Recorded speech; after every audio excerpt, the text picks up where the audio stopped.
Hi everyone, tonight we're going to begin with a quiet little heartbreak. Picture this. You're standing in your hallway, the walls still lined with faded photos of your only child growing up. Missing teeth, birthday cakes, kindergarten finger paint. You're holding a tray of cookies, a small, hopeful smile on your face when your daughter-in-law says the words you'll still hear ringing in your ears weeks later. "We think it'd be best if you skipped Christmas with us this year. And honestly, Barbara, you just don't fit in." Now, you might think, oof, surely she didn't mean it that way. But yes, she did. And that was the moment I realized I'd been living inside a story that only I believed had a happy ending. So before you feel like throwing your phone across the room, please take a moment to like the video and subscribe, but only if you really like what I do here. And I want to know, where are you listening from tonight? And what time is it where you are? Now turn off the lights, maybe turn on the fan for some soothing noise, and let's get started tonight. It was a Thursday afternoon when it happened. The house was quiet like always. I'd just set out a fresh batch of oatmeal raisin cookies, the kind Michael used to beg for when he was 8 and had lost his 2 front teeth. I thought maybe I'd take them over, surprise them before the holiday chaos began. But then Jennifer called. Barbara. She started using that particular tone that made my name sound like something stuck to her shoe. "We wanted to talk to you about Christmas." It wasn't the words, it was the rhythm. I could hear what was coming in the way she inhaled carefully, too carefully. "We're going to Thomas and Diana's this year, just their friends mostly. And honestly, you just don't fit in with that crowd." There it was. I didn't cry. That would have given her too much power. But I did feel something like a soft internal click, the kind a padlock makes when it seals. The worst part, it wasn't a surprise. It was just confirmation. For 34 years, I'd believed that all my sacrifices, my skipped vacations, my overtime hours, the retirement savings I drained to help them buy their dream home, would be repaid in love and warmth and a place at the table. Turns out there's no seat at the table for someone who isn't elegant enough, subtle enough, or rich enough to match the Parkers' silver-plated expectations. I didn't sleep that night. I sat at my kitchen table, the one Michael did his science projects on, staring at the dented corner from the time he dropped his 7th-grade trophy in excitement. I thought about the $126,000 I'd quietly poured into their mortgage. About the home equity line of credit I co-signed on when Jennifer claimed her car was unsafe and needed an upgrade. I thought about how I'd scrimped on groceries while they installed heated floors. Old age fact of the night. Most American parents provide some financial support to adult children, but 1 in 4 end up financially unstable themselves because of it. Quirky fact of the night. Flamingos are born grey. That pink comes from their diet of shrimp. People like flamingos change color based on what they consume over time, emotionally, financially, socially.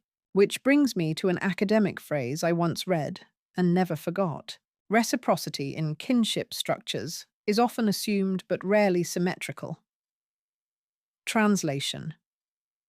Just because you give doesn't mean they'll give back. The next morning, I opened my laptop and logged into my bank account. My fingers hovered over the keys for a long time before I did it cancelled the monthly transfer to Michael's account. Just like that. No fireworks, no drama. Just click.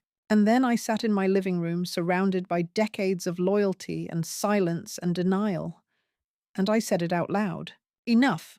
Not dramatic, not bitter, just final. I didn't know what would happen next. Whether they'd call, whether Michael would even notice, or worse, pretend not to. But something had changed. Not out there. In me. Later that day, I called Grace Thompson. She was always pestering me to join her book club. "We're reading cozy mysteries now," she'd said. "You'd love it. Someone dies, but not in a bloody way." Sounded about right. I cleared my throat when she picked up. "Grace," I said, "is that book club offer still open?" She didn't even pause.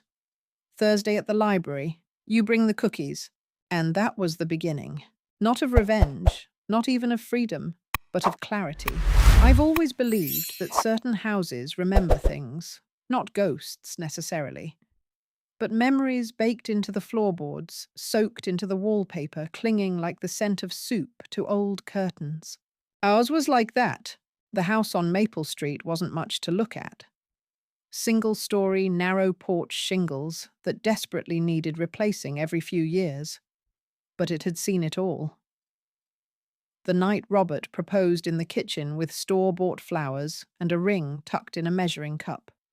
Michael's first steps in the hallway between my arms and a shaggy beige love seat.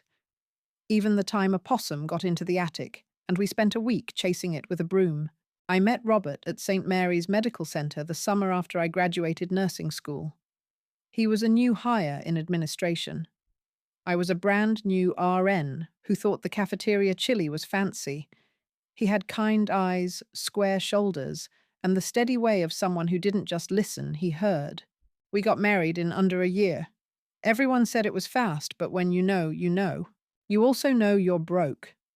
So we bought that little house on Maple and learned to fix the toilet ourselves. It leaked for 5 years. I used to joke we should name it Old Faithful. Michael came later, much later, after years of trying and too many whispered doctor visits. One day I started knitting baby booties on a whim and cried when I finished the second one. The moment he was born, I knew I'd do anything for him. Anything. At 3, he was diagnosed with asthma, severe enough that we kept a humidifier running 24/7 and became regulars in the ER. I still remember one night in particular, cold dry, his little chest rising too fast. I drove through a snowstorm with my arm stretched to the back seat, holding his hand while whispering, "Just a little longer, baby. Just breathe with Mama." That's the kind of thing you don't forget. Not because it was dramatic, but because it was ordinary for us. That kind of love, the kind that keeps you up all night, counting seconds between inhales, it seeps into your marrow. There's a phrase I once read in a medical journal of all places. Prolonged exposure to high-stress caregiving without resolution alters the caregiver's emotional architecture. Translation: the longer you carry someone, the harder it is to put them down. Robert and I worked opposite shifts, so Michael always had one of us nearby. We drove old cars, skipped vacations, and packed lunch for 2 decades. When Michael showed interest in computers, Robert pawned his watch to buy him a used desktop. That beige box cost us 2 months' savings, and Michael cried when he unwrapped it. "That's all we need," Robert said that Christmas, pointing to our son's face right there. Robert didn't live long enough to see Michael graduate college. A heart attack took him while he was watering the lawn. He was 51. I was 44. Michael was 20. That funeral nearly broke me, but I still had Michael. A few weeks after he came home late from class, dropped his backpack on the floor, and sat down across from me at the dinner table. The silence stretched between us until he finally said, "Mom, maybe you should sell the house. It's too much now, and the money could help with tuition." He meant well, I know that. He was thinking practically, but I remember staring at the dented corner of the table, the one where Robert dropped the pepper grinder the week before he died, and thinking, this is where we lived. This is the only place left that still holds his laugh. "No," I said gently. "Your father and I built this together. You can't build memories in a dorm room." So instead of selling, I picked up every shift I could. Night shifts, holiday shifts, the ones no one else wanted. And let me tell you, working overnight in a cardiac unit at 45 is a fast way to lose cartilage and patience. Fun fact: the average hospital hallway is walked over 8 miles a day by a full-time nurse. I once joked that if nurses got frequent flyer miles for steps, I'd have circled the globe. Old age wisdom moment. You never regret the sacrifices you made out of love. Only the ones made out of fear. I watched Michael walk across that stage 3 years later in a black cap and gown and new shoes I secretly bought on sale. He hugged me, whispering, "I couldn't have done it without you." I thought that was the payoff. That one sentence. Turns out love isn't always returned in the form you expect. And loyalty. Well, it can be blind when it's tied to guilt. But back then, I was proud. Tired, yes. My joints ached, I was behind on a root canal, and my roof needed patching. But I was proud. He was the first Wilson to get a college degree, and I was the mother who made it happen. Somewhere along the way, my house stopped being just a home and became a museum. Not of art, not of antiques, of sacrifice. There was the crack in the kitchen tile we never fixed, where Michael dropped his science fair project in 5th grade. The squeaky hallway board that Robert meant to replace. The faded paint swatch I never matched. Every imperfection had a backstory, usually one that involved me choosing Michael over something I needed or wanted. I wasn't bitter then. Honestly, I wore it like a badge. After Robert died, I didn't just keep the house. I clung to it like a life raft. The mortgage payments were manageable on my salary if I worked the night shifts. I stopped going out to dinner, learned to trim my own hair, and started buying canned soup in bulk, like some sort of Cold War grandma. That's when Michael floated the idea again. Mom, you really should consider selling. You could get a good price and downsize. Downsize. What a word. Made sense on paper. But what was I supposed to downsize to an apartment with no garden? No attic full of baby clothes and dusty board games? I'll figure it out, I told him. The truth was, I didn't know how. But I also couldn't imagine giving up the only place left that still smelled faintly of Robert's cologne on the closet cedar blocks. Here's a quirky fact for tonight. Elephants revisit the bones of their dead and gently touch them with their trunks. They don't forget where they come from. And neither do women like me. There's this academic theory I once heard in a psychology webinar. Attachments to place are emotional anchors that stabilize identity after loss. Translation. The house was more than bricks and plumbing. It was the scaffolding holding my grief in place. Michael didn't push again. Not then. He'd landed a job at a local tech company, one of those open floor plan places where they give you bean bags and kombucha, but expect you to code until your wrists give out. He seemed happy, independent, the kind of adult I thought I'd raised. I started to breathe a little easier.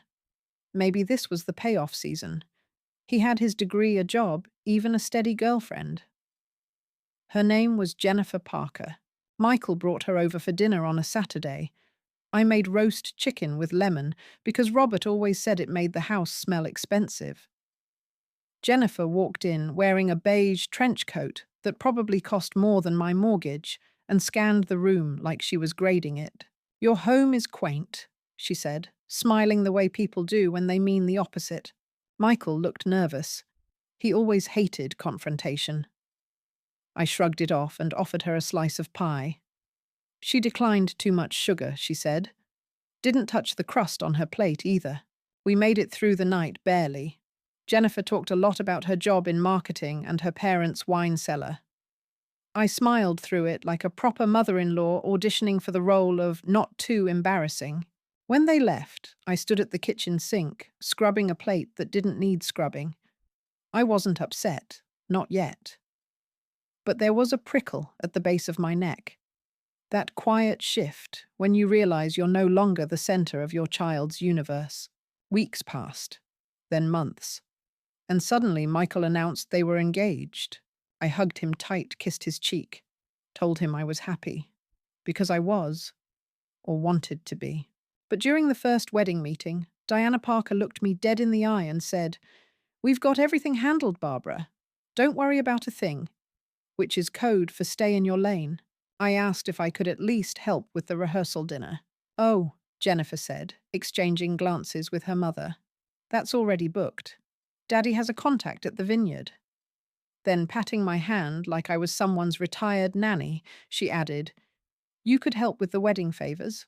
Wedding favors. Old age wisdom alert. You can love your child deeply and still feel the ache of being slowly erased. I made those favors, by the way. All 172 of them. Tied the bows myself. The wedding was something out of a magazine, bridesmaids in pale pink gowns, string quartets, monogrammed napkins. I wore my best dress, the one I saved for funerals and graduations.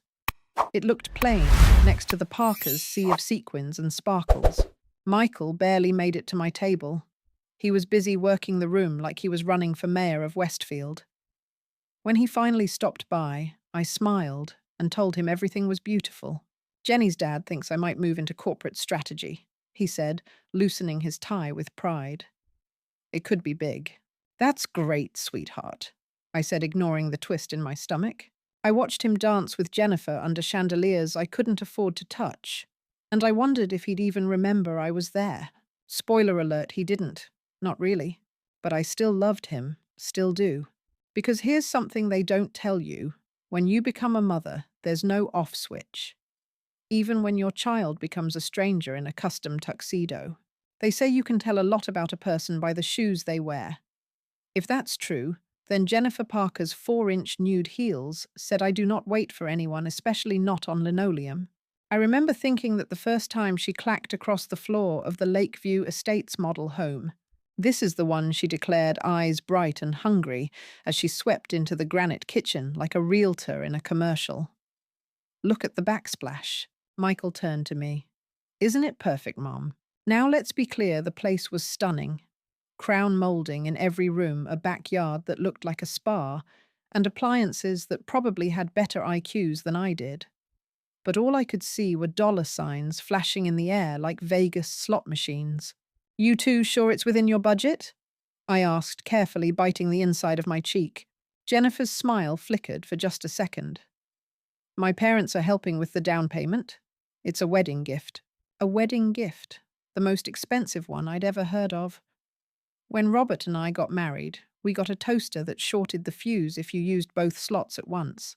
I nodded, pretending not to feel like the last person on earth still shopping with coupons. About a month after they moved in, Michael called. He sounded different, tense. Not the usual "hey, Mom," but a hesitant "hey, got a minute?" Of course I had a minute. I always did. Mom, we're a bit behind on the property taxes. Just temporary things were more than we expected. Jenny's car payment, the new furniture. Anyway, could you maybe help us out, just this once? I didn't even pause. How much? 5,000 would cover it. Quirky fact of the night. The average American spends more money on furniture in the first year of marriage than they do on groceries. And the average mum will say yes before she even knows what the question costs. I wired the money the next day. Didn't even tell Grace or Linda. I just told myself, this is what moms do. Then it happened again. And again. And again. The air conditioning needed replacing. Jennifer had to recertify for some marketing course. The hardwood floors needed redoing because the undertone was too orange. Each time the calls got shorter. Each time the thank yous got fainter. I started skipping lunch at work, drinking the free coffee, even though it tasted like burnt regret. I stopped going to the movies with co-workers. My cable bill went unpaid 1 month, so I could make their mortgage payment on time. And yet when I visited their house, it was all brand new throw pillows and fancy scented candles and trays of macarons no one ever ate. I was paying to keep up a lifestyle I wasn't even invited to witness. One night, during one of my rare visits, I overheard Jennifer on the phone. I know, Mom, she said, her voice light but tight. It's exhausting having to include her in everything, but Michael feels obligated. At least she helps out financially. That sentence hit harder than a slap. At least she helps out financially. Old age wisdom time. The biggest mistake we make as parents isn't what we do wrong, it's what we tolerate in the name of love. Academic phrase for tonight. Emotional labor often disguises itself as financial support in familial hierarchies. Translation. Sometimes we give money because it's the only version of affection they'll accept. The breaking point came not with a bang, but with a cough. I'd been pushing through work with a rattling chest and barely any sleep. I thought it was a cold, maybe bronchitis. Then, Dr. Montgomery saw me leaning against the nurse's station. That's it, he said. You're getting a chest x-ray. It was pneumonia. Serious, with complications. You need 4 weeks of rest, he said firmly. You're not 25 anymore, Barbara. I nodded, and that's when it hit me I couldn't work the extra shifts. I couldn't cover the mortgage. Not this month. So I called Michael. He didn't answer. Jennifer did. When I explained the situation, she was silent for a moment. Then she said, "So you're saying you won't be sending the money this month? Not, are you okay? Not, what do you need? Just the money." "I can't," I said. "I'm ill. I've been told to rest." Her voice cooled to frost. "We're counting on that money, Barbara. We've already booked our ski trip to Vermont." "A ski trip? I've been paying your mortgage for 3 years," I said quietly. "Maybe you and Michael can manage for a month." Jennifer laughed. Laughed. "Right. Because that makes up for everything Michael did for you after his dad died." I didn't recognize the woman on the other end of the line. I also didn't recognize my son in the version she described, some sort of sacrificial hero who bore the weight of my widowhood. I hung up before I could cry. But later that night, I opened my banking app and did something small but radical. I cancelled the automatic payment. Not with anger, with finality. And then I turned off the light, rolled over in bed, and slept more soundly than I had in years.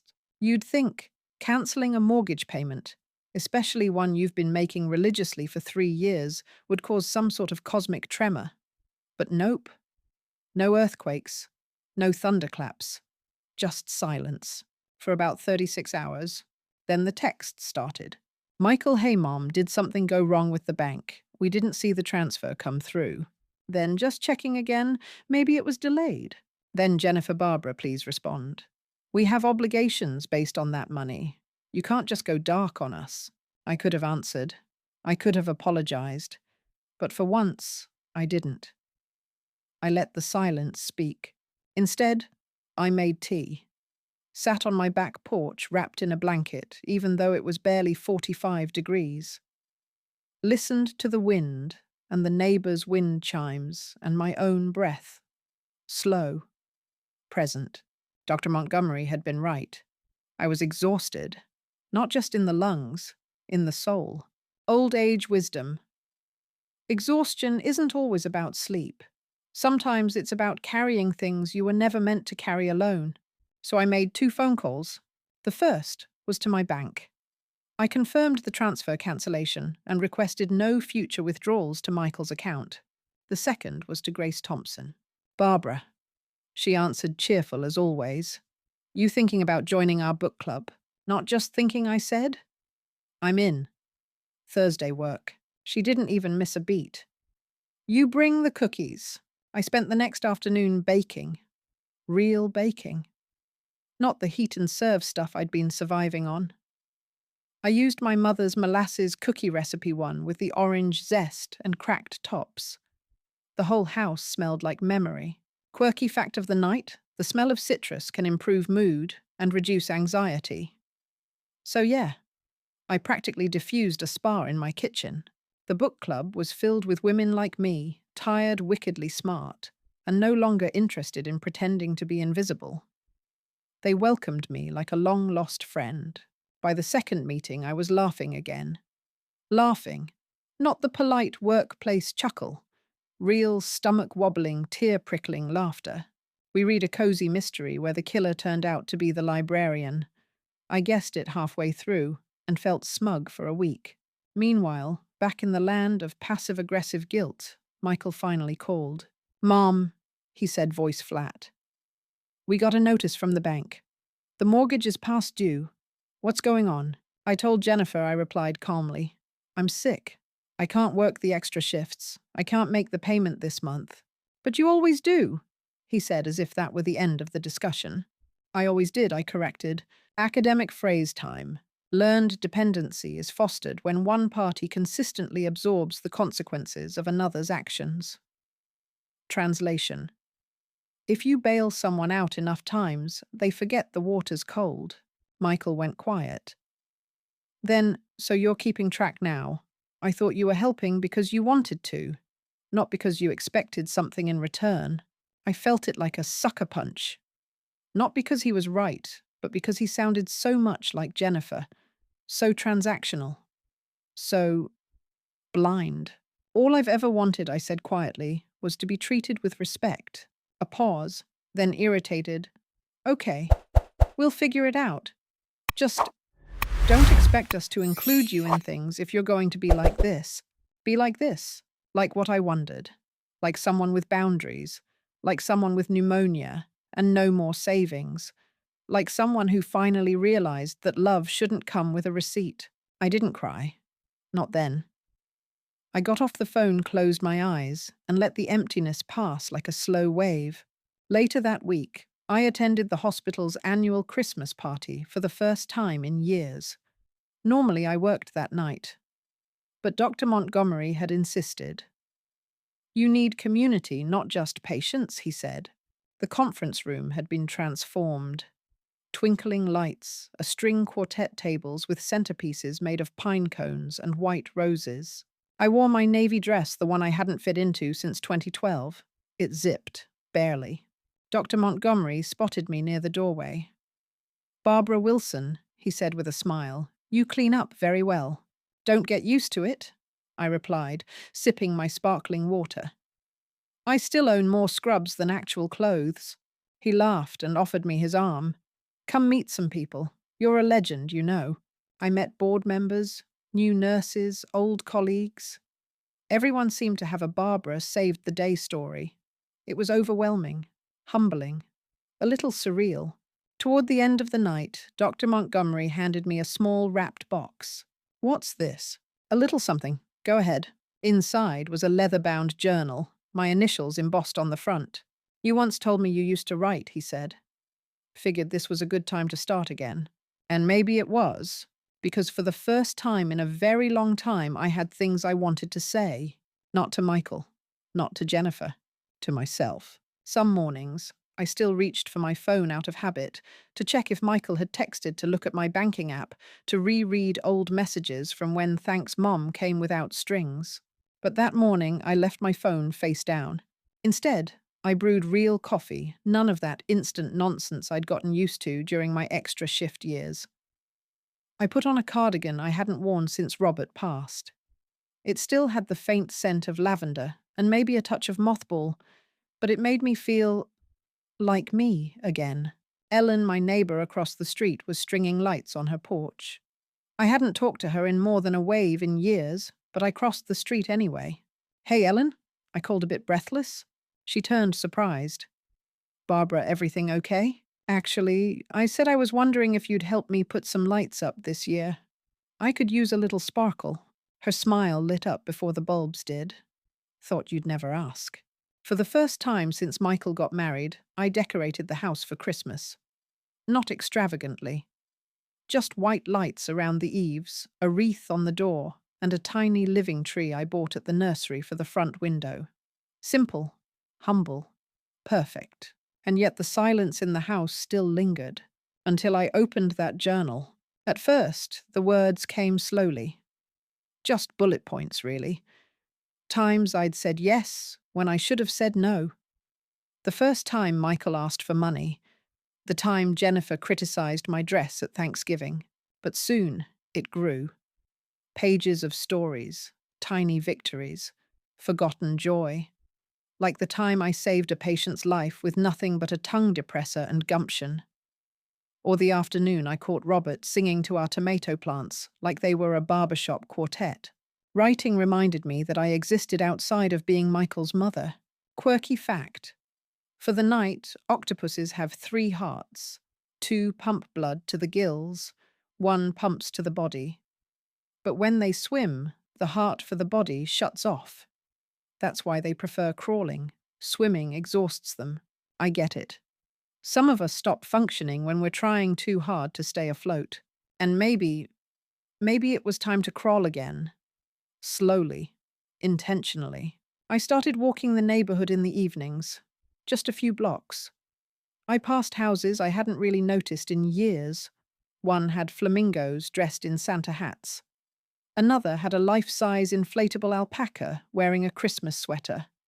I laughed out loud. Back home, I kept a routine. Tea at 9 p.m., 1 chapter of whatever the book club picked, currently a cozy murder involving a poisoned fruitcake, and then lights out. Then came the unexpected visitor. It was a cold Monday afternoon when the doorbell rang. I wasn't expecting anyone, and for half a second I hoped it was Michael. It wasn't. It was Thomas Parker. Yes, that Thomas Parker, Jennifer's father, standing on my porch in a wool coat so expensive I felt poor just looking at the buttons. "Mrs. Wilson," he said curtly, "may I come in?" I opened the door, stunned. Mr. Parker. Of course. He stepped in, looked around the living room with the quiet judgment of someone raised in a house with a wine cellar and a cleaner named Tilda. "I understand you've stopped assisting Michael and Jennifer financially. Straight to the point. No pleasantries." "Yes," I replied. "I've had to focus on my health and my own financial well-being." He gave a brief nod, as if I'd confirmed something disappointing. "This decision," he said slowly, "has caused significant disruption.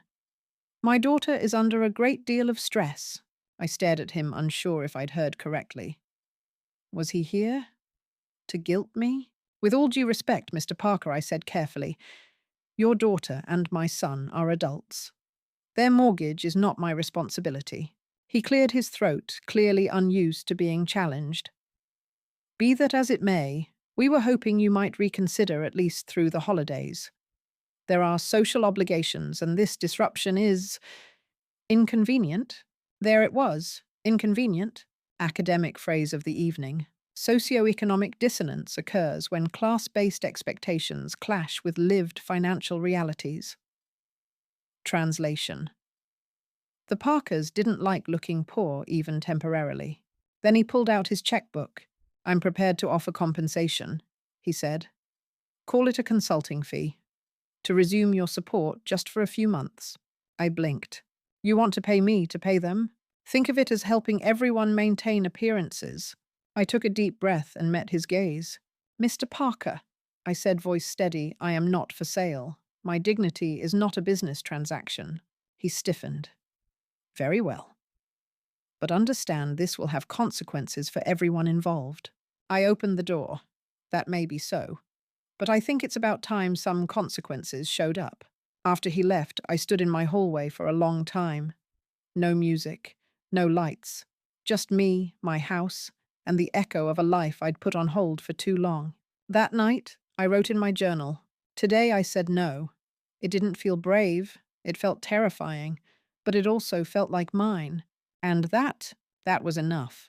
The first real snow of the season arrived quietly, like an old friend who knew not to knock. I watched it fall from my kitchen window flakes, melting on the sill before they could settle. There's something about snow that feels like forgiveness. It covers everything: the broken fences, the bare trees, the mistakes. For a moment, everything looks soft again. That morning, I brewed tea, wrapped myself in Robert's old flannel, and ignored my phone. It had been buzzing intermittently for days. Michael. Jennifer. A couple of unknown numbers I assumed were bank reps, or God forbid one of Jennifer's yoga friends trying to mediate. But I was done answering for choices that weren't mine. Instead I wrote, not just in the journal. I started a letter to Michael. I didn't plan on sending it. Maybe someday. But I needed to say what I hadn't said in years, maybe ever. "Dear Michael, I'm not writing this because I'm angry. I'm writing this because I finally understand that love doesn't mean silence. I raised you to be strong, but I forgot to raise you to be kind. I shielded you from hardship, and in doing so, I think I shielded you from understanding me.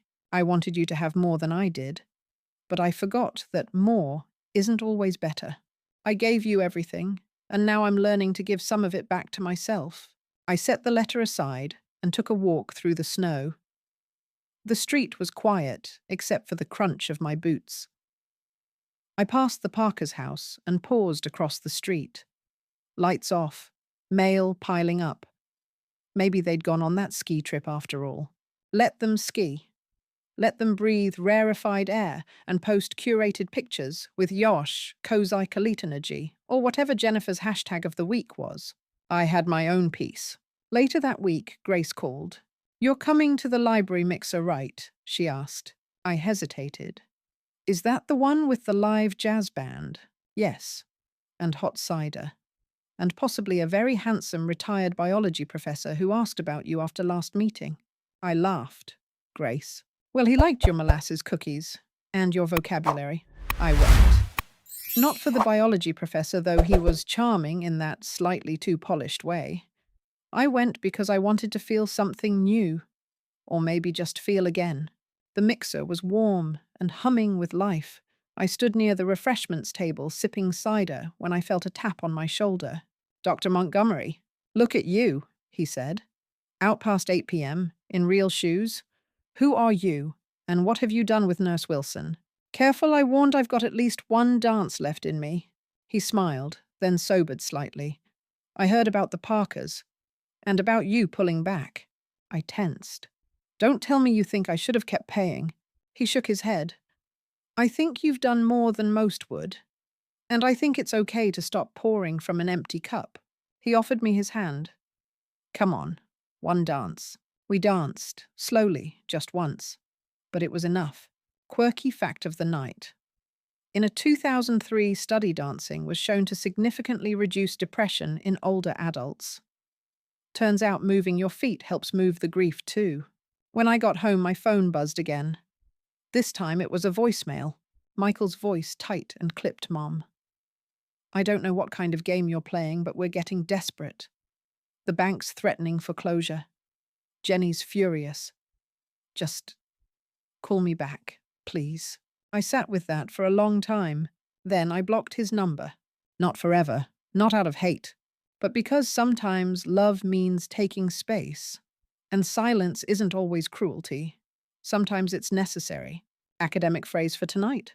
Boundary formation is a process of emotional individuation. Translation. You can love someone and still step away, especially when staying means losing yourself. That night, I added a new entry to the journal. I'm not angry. I'm not vindictive. But I'm no longer willing to be the scaffolding that keeps other people's lives from falling apart, while mine quietly rots underneath. I am not a villain. I am not a savior. I am simply done. And just like that, I slept through the night without waking once. There's a strange sort of quiet that settles when you've stopped explaining yourself. It's not peace, not yet, but it's the path to it. Like the silence in a theatre right before the curtain rises again. That morning, I woke early. Not out of habit or obligation, just because the sunrise seemed worth watching. I opened the kitchen blinds and let the light in. The snow outside was glittering untouched.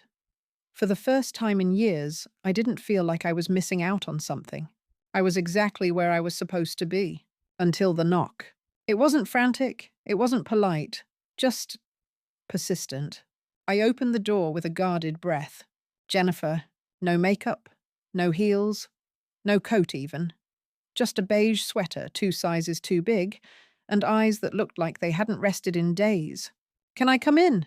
She asked, voice small. I hesitated, then nodded. Yes, but not for long. She walked in slowly, her gaze sweeping the living room. It's smaller than I remember. That's because last time you were here, you only looked down on it, I said not unkindly. She winced but said nothing. I didn't come to argue, she said, sitting down stiffly on the edge of the couch. I came because I don't know where else to go. That was new. I found out about Michael's credit cards, she said, rubbing her arms like she was cold. And the sports betting apps. There's a lot. I sat down across from her, silent. He used your money? She continued. The money you gave us, it wasn't just for the mortgage. He was hiding debt. He promised me we were fine. I closed my eyes. A deep part of me already knew. Jennifer's voice cracked. I thought I was marrying someone with stability, someone raised right. There it was again, that little jab. But this time I didn't flinch. You married someone who was always given a safety net, I said quietly. He never had to learn how to fall. She blinked hard. So now what, the house is in foreclosure. My parents are furious. Michael's not talking. He says I turned on him. She looked up at me. I came to ask how you did it. After Robert. After working so hard. How did you stand on your own? It was the first honest question she'd ever asked me. I didn't know how I admitted. I just knew I had to, because no one else was going to save me. Jennifer looked down at her hands. They were shaking. "Are you going to help us?" she asked. And there it was. I took a slow breath. Then no. She looked up sharply. "I will help you, Jennifer," I said. "If you decide to leave him, if you decide to build something on your own terms. But I won't give another cent to that house, or to a man who still doesn't understand what I've sacrificed." Her eyes filled with tears. "I don't know who I am without him." "I didn't either," I whispered. "But that doesn't mean you can't find out." She nodded slowly. Would you let me come by again?" "Not to talk about money, just to talk." That surprised me. "Yes," I said, "we can talk. But only if you drink my terrible chamomile tea and agree to read a murder mystery where the killer is a retired kindergarten teacher." A tiny smile appeared. "Deal." After she left, I sat on the couch for a long time. The silence was different now. Not a void. A resting place. That night, I attended another hospital event, this time a retirement gathering for Nurse Sullivan, a woman who once smuggled chocolate into the ICU and called it medicinal. Dr. Montgomery was there again. We stood near the punch bowl, watching people laugh and dance. "Barbara," he said after a while, "you ever think about what you'll do when you retire?" "I have," I said, "but only recently." He offered a small smile.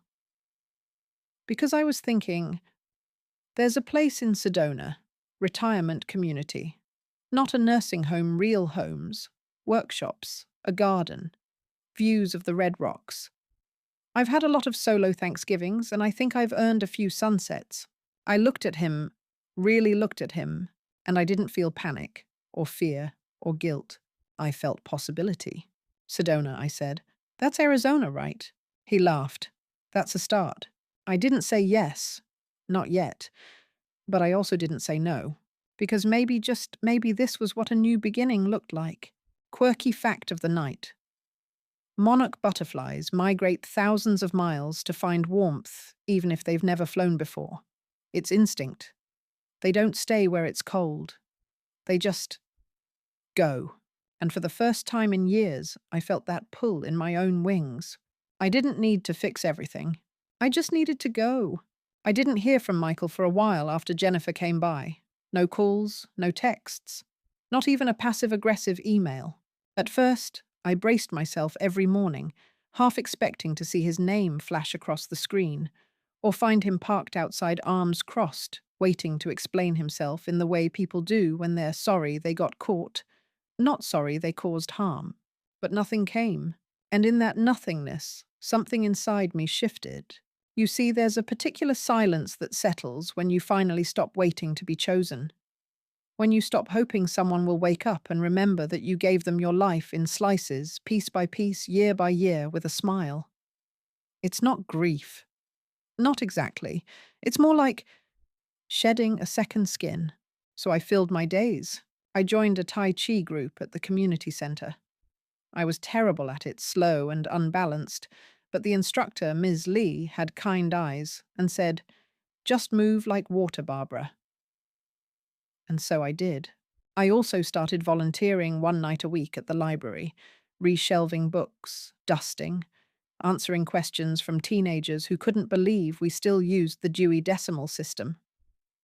One of them even asked if I was like a human version of Google. Quirky fact of the week. The smell of old books comes from lignin, a chemical compound similar to vanilla. That's why libraries feel like memory even before you read a word. And the journal, I kept filling it. One entry simply read, "There's a freedom in no longer being useful to someone who only ever saw your value in dollar signs." Then, one Friday afternoon, as I was organizing the returns cart, I found a note wedged between two books, folded neatly. No name. "Mum, I know I messed up. I don't know how to fix it. I don't even know if I deserve to. But I miss you. Love, Michael." My hands shook. Not from anger. From the sheer weight of those 6 words, I don't even know if I deserve to. I didn't tell anyone. Not yet. I slipped the note into the journal and sat with it for 3 days before deciding anything. Then I wrote a letter. Michael, I read your note. That's a start. I want you to understand something before we move forward. Love is not a ledger, but it does have boundaries. I am your mother. That has not changed. But I will not be your crutch, your wallet, or your silent witness. If you want to talk, you can come by next Sunday. No money, no excuses, just you. We'll start there. Mom, I mailed it. Not emailed, not texted. I wanted it to land in his hands with intention, with gravity, like the kind of letter someone keeps tucked in a drawer long after the ink has faded. The Sunday came. I made tea, set out the good mugs, even laid out a plate of molasses cookies, not for nostalgia, but because I deserved the smell of something warm and sweet. And then I waited. 5 minutes? 10, 20? At the 30-minute mark, I stood to blow out the candle when I heard a knock. It was him, older, thinner, a little more frayed at the edges. His tie was crooked like he'd dressed in a hurry. His eyes, those same ones that used to light up when I picked him up from kindergarten, looked raw. "Hi, Mom," he said, voice brittle. "Come in," I replied, stepping aside. We sat at the table, tea between us, steam rising like a fragile peace offering. He stared at his hands. "I'm sorry. I didn't rush to forgive him." "Do you know what for?" I asked. He nodded slowly. "For forgetting who raised me, for letting someone else rewrite our story, for taking until now to see you." That last one got me, and yet I stayed quiet. I wanted him to sit in the silence, to feel how long it had stretched between us. "I've started seeing someone," he added, "a counselor." It was Jennifer's suggestion. I raised an eyebrow. "Jennifer." She moved out. That surprised me, but I said nothing. "I didn't realize how much I depended on you until I had to look at what I'd become without your safety net," he said. It scared me. Academic phrase of the day. Self-actualization often requires the disintegration of inherited support systems.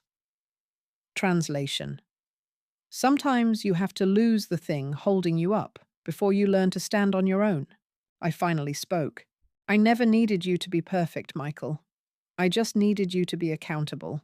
He nodded, and we sat there, two people, with a long road behind them, and maybe, if we were lucky, a short one still ahead. Before he left, he asked if he could visit again next week. I said yes, not because I needed him, but because I wanted to see if he meant it. That night, I lit a candle, sat by the window, watched the snow begin to fall again. Not as a symbol, not as a metaphor, just as a reminder that some things return soft and slow when you finally let them go. I didn't tell anyone Michael had come by, not Grace, not the book club, not even Dr. Montgomery. Some things deserve to be kept quiet, sacred, like the early stirrings of spring beneath the snow, delicate, uncertain, but real.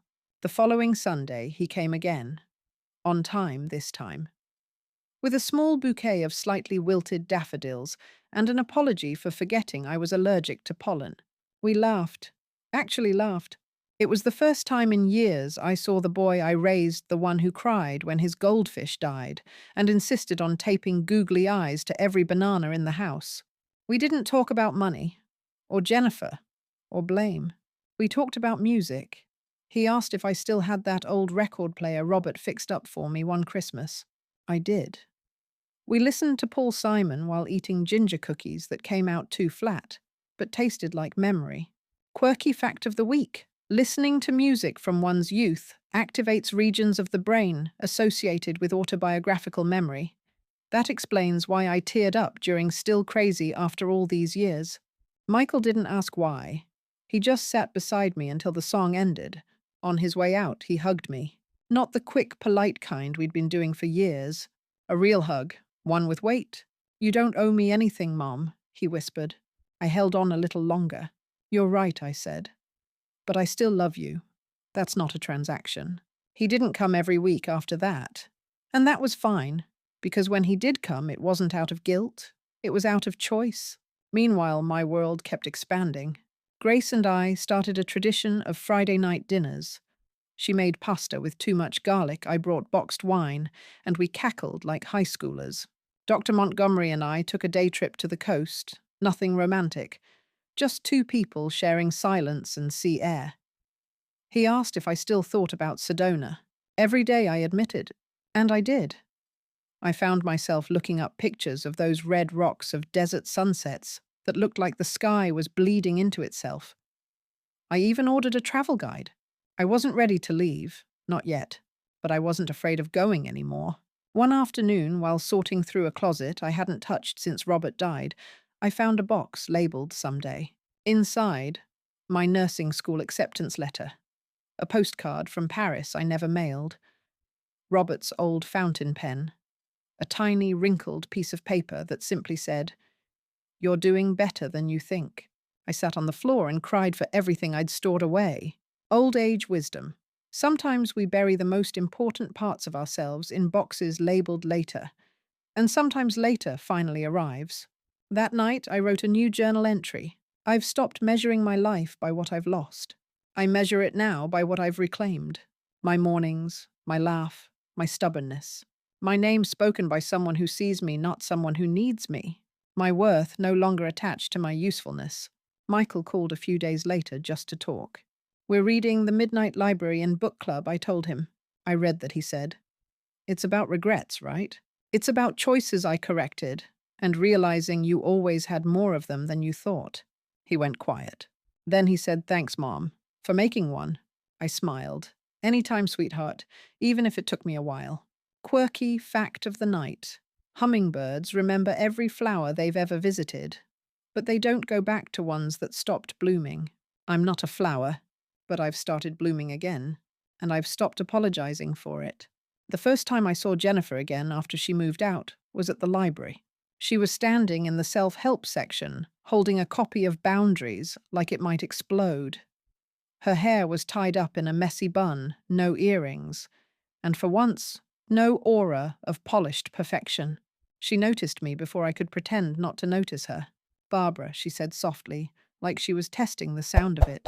"Jennifer," I replied, nodding politely. There was a beat of silence. Then she stepped forward. "Can we talk?" We walked to the small reading nook in the back, 2 armchairs near a dusty plant, and a window with a view of the parking lot.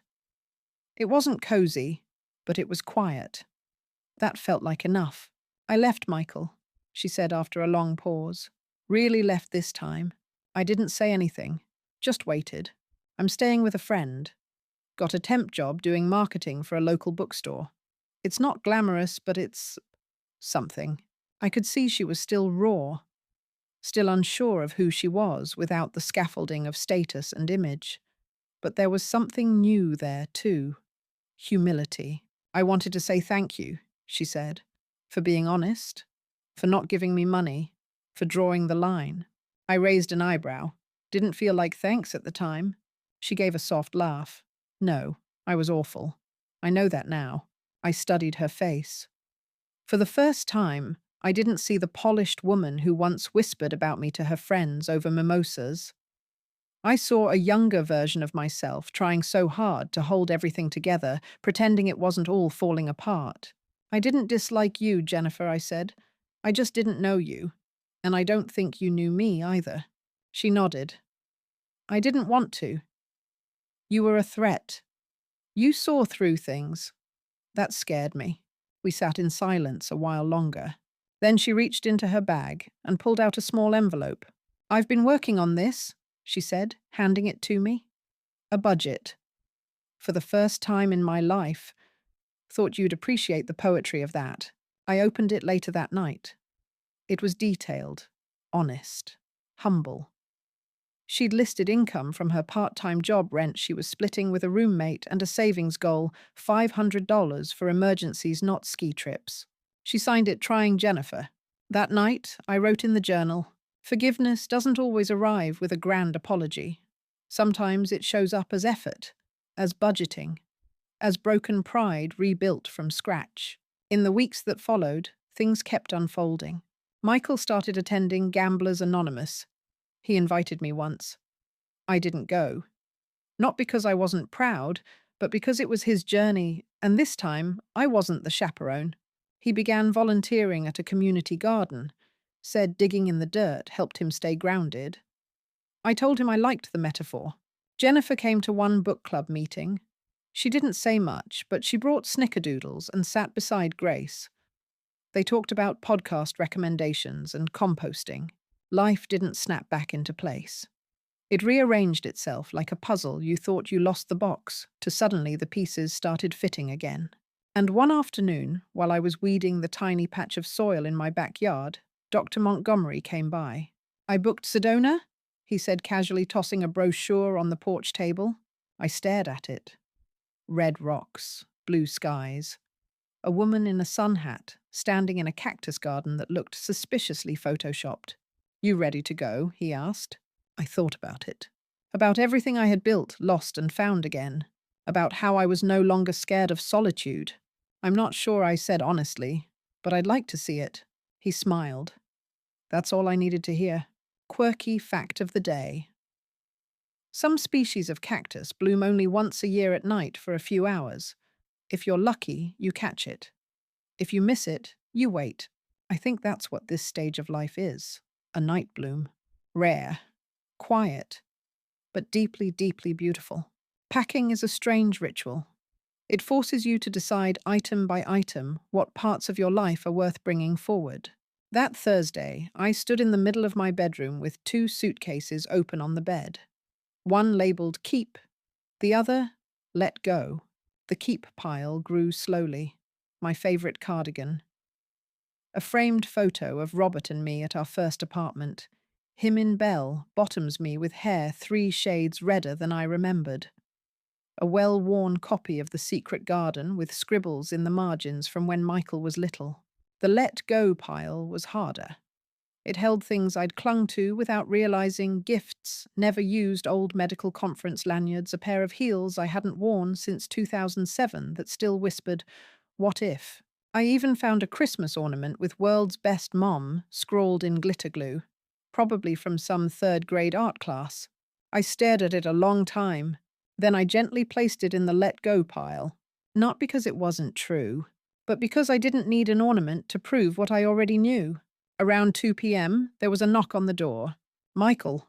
He looked better, healthier, clearer around the eyes.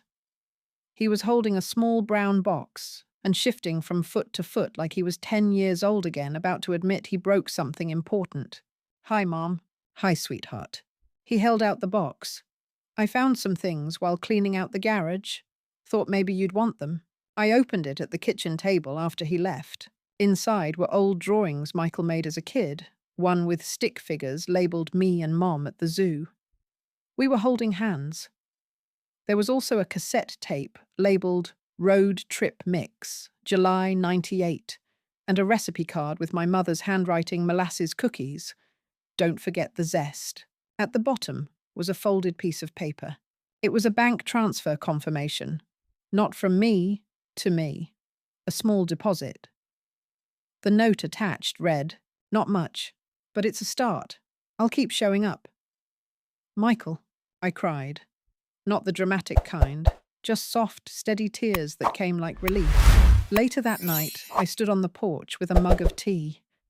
Grace joined me, bundled in her ridiculous purple coat that made her look like a walking grape. "You really going to Sedona?" she asked.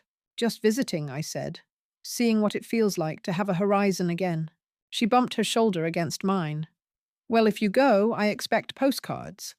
And if you stay, I expect more cookies." That weekend, I sat down with Jennifer. She'd brought her own tea, this time fancy stuff, in a reusable bottle. We sat cross-legged on my living room floor like teenagers at a sleepover. "Do you hate me?" she asked suddenly. "No," I said. "But I resented you for a long time." "That's fair." We were quiet a while. Then she looked up.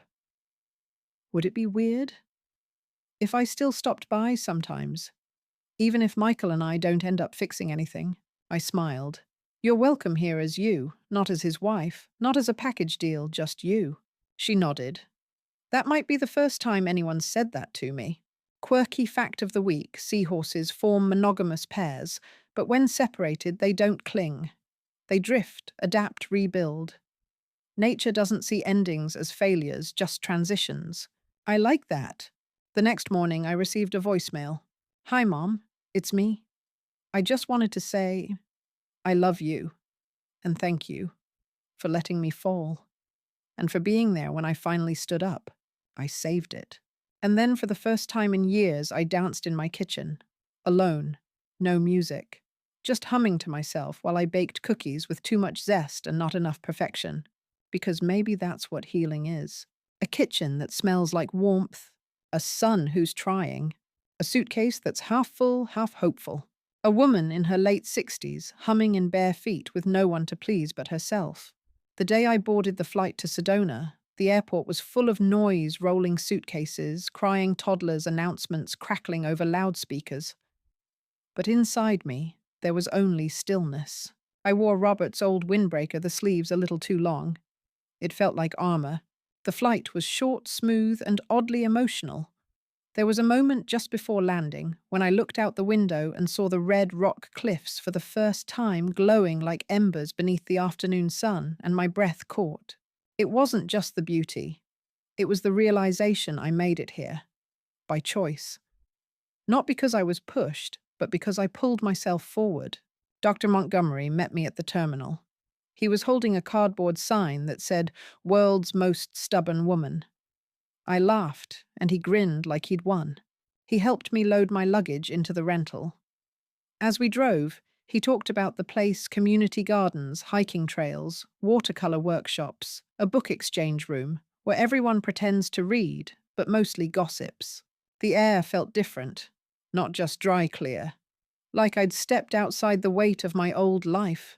The house they assigned me for the trial stay was small, one-bedroom open windows, pale terracotta floors, a tiny desk in the corner, a rocking chair on the porch, a cactus in a clay pot already blooming as if it knew I'd arrive.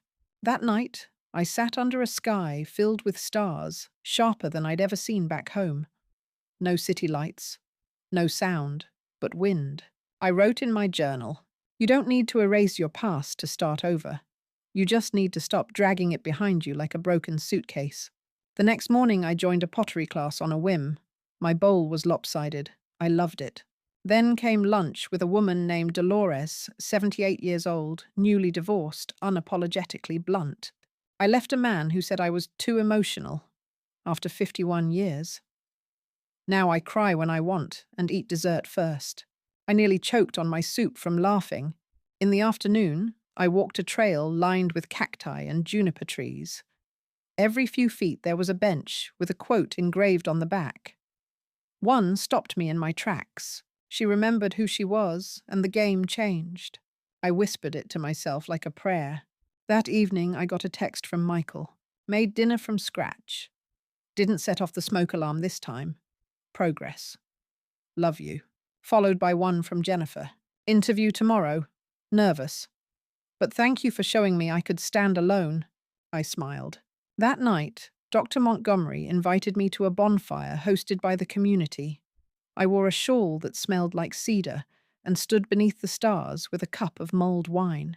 Someone handed me a guitar. I don't play. But I hummed a song I remembered from long ago, and everyone joined in. No one cared if I was off key. It wasn't about perfection. It was about presence. Quirky fact of the night? Trees in a forest share nutrients through underground root systems. When one is weak, others send help even across species.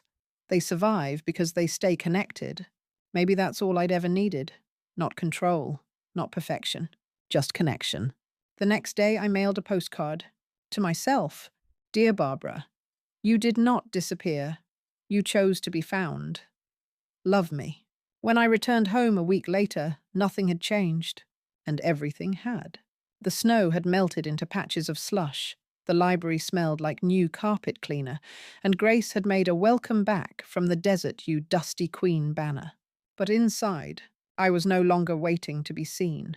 I was already here. Spring crept in like an old friend who didn't need to knock. Just slipped through the window, dropped off a breeze, scented with lilac, and made herself comfortable. I opened the windows. All of them. Let the house breathe.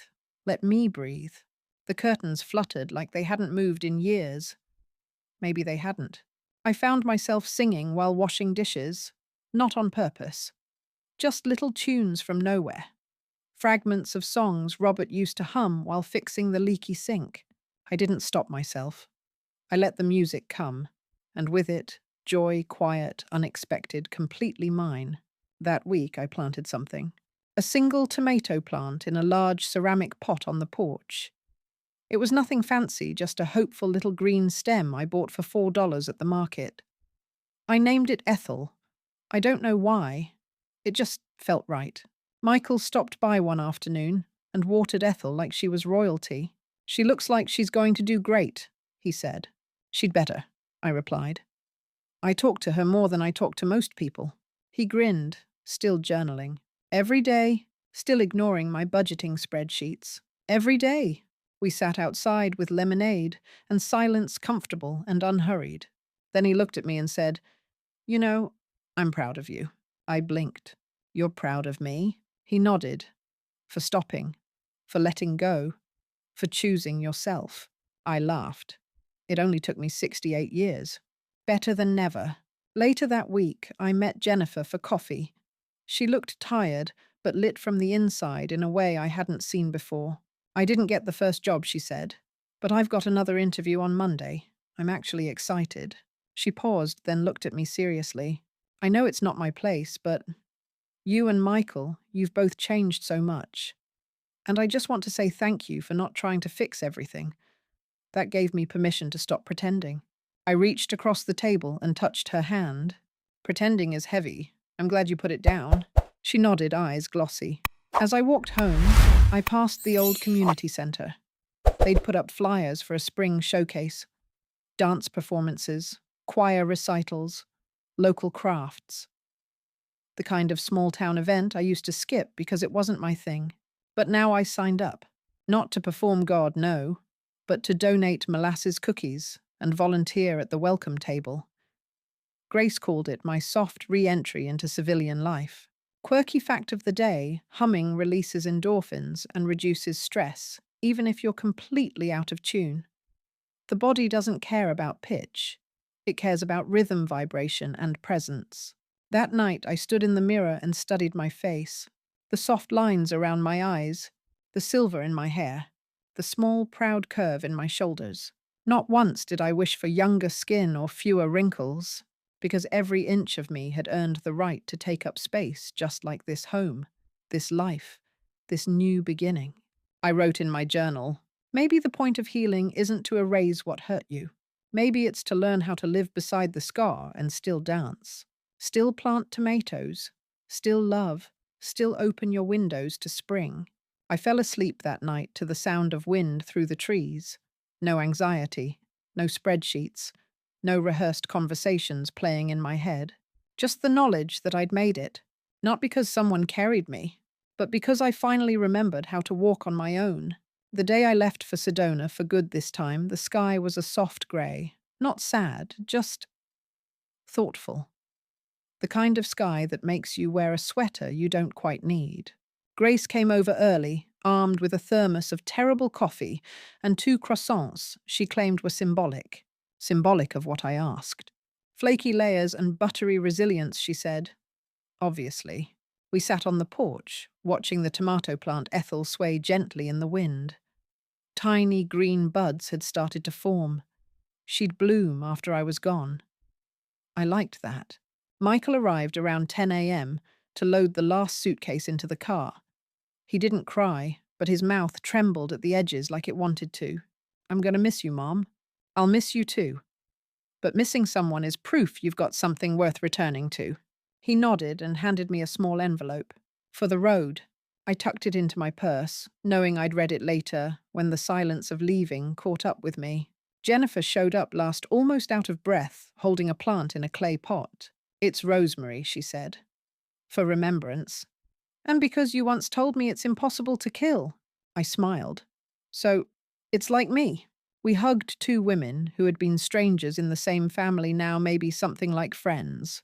As we pulled out of the driveway, I looked back at the house one last time. The curtains danced in the window. The door stood closed, but not in goodbye. More like a bow at the end of a performance. Dr. Montgomery drove. I navigated with a printed map because I still don't trust GPS. We didn't talk much. We didn't need to. That evening, as the desert sun dipped below the horizon, painting the sky with bruised pinks and golds, we arrived. The house was already stocked with basics, bread jam, tea, and a local map marked with trails. On the counter, someone had left a note. Welcome home, Barbara.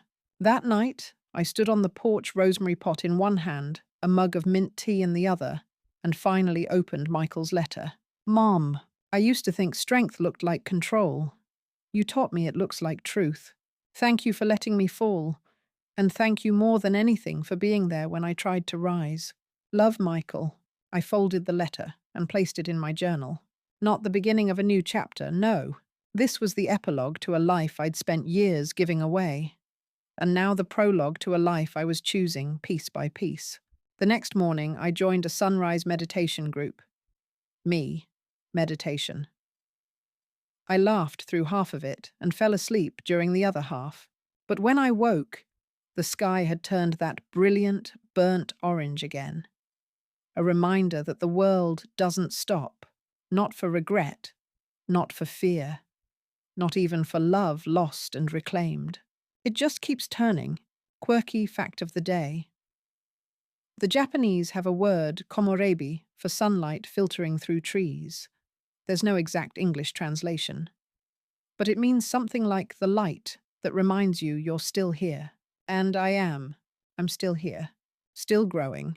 Still dancing off key. Still me. Barbara Wilson, 68 years old. No longer waiting to be chosen. Already home.